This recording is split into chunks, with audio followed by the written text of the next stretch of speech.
When you come together in a Black Ferns environment, you know, it's the cream of the crop of players within New Zealand. You need to be up to par, because if your skill set isn't, you're going to be letting your teammates down. You know, I think the physical side and actually the way we play the game has changed a lot. You know, girls are working harder at an earlier stage, and you can see even just the body shape of girls change into be a bit more athletic. The quality of the game now, and just to be part of playing in that quality of footy is awesome. The intensity of the trainings has increased, the variety of the trainings has increased. I think the biggest change for me, there's a lot more focus on lives outside of rugby. I think because girls are, you know, getting engaged in it probably a little bit earlier potentially now, as they come through, I think it's just going to get better and better.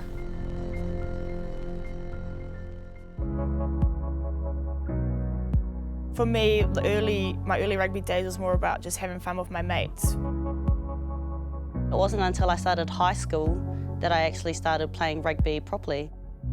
You know, I play with the boys. I think the first year you spend chasing around after the coach, not knowing where to go. And then as we kind of go through, you know, you get to that secondary school age when you got to play with the girls, and I was lucky enough to go to New Plymouth Girls High School, so all girls school, that had rugby and had a really good rugby program. There wasn't much recognition of women's rugby in Aotearoa. I had no idea that there was a Black Ferns team. Oh, it's changed a lot. You know, my first year on the side, we got leftover under-20s boys kit.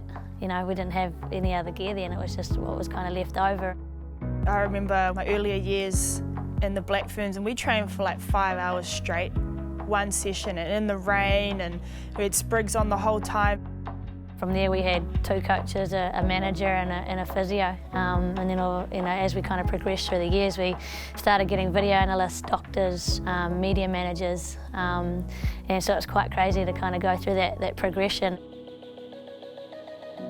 Because the training loads have increased, we've had to start using the likes of supplements, so after a big gym session especially, or a big session on the field, we've had to replace some of that stuff burnt out with some protein. So normally straight off the field, our management will have prepared some shakes for us, so we make sure we top up on our protein, and we've got to make sure that we look after ourselves, and you know, that may be taking some other supplements to make sure that we're keeping our immune system good and where it needs to be so that we can keep performing at that top level. For us as women, I would say there's a lot more of a holistic approach to training. There's a lot more assistance given financially, mentally. There's a lot more focus placed on lives outside of rugby. The numbers are just, you know, taking off, and, you know, there's just a lot more opportunities, and there's more of a pathway for girls to be able to come into the game at any age and any stage. Like for my girls at Epsom Girls, you know, we went from having 7 girls to training to now I have 26 girls on my team sheet, where I have to actually start considering like players having to miss out on game day, which is a nice headache to have, versus worrying if you're going to have you know, enough to field a team. So yeah, it's grown hugely. I am so excited at seeing young girls come into this environment. My hope for them is that they can only focus on this. I would like to see the women's game become professional, not semi-professional, not amateurs. I'd like to see more resources invested into women's rugby. I think it's exciting.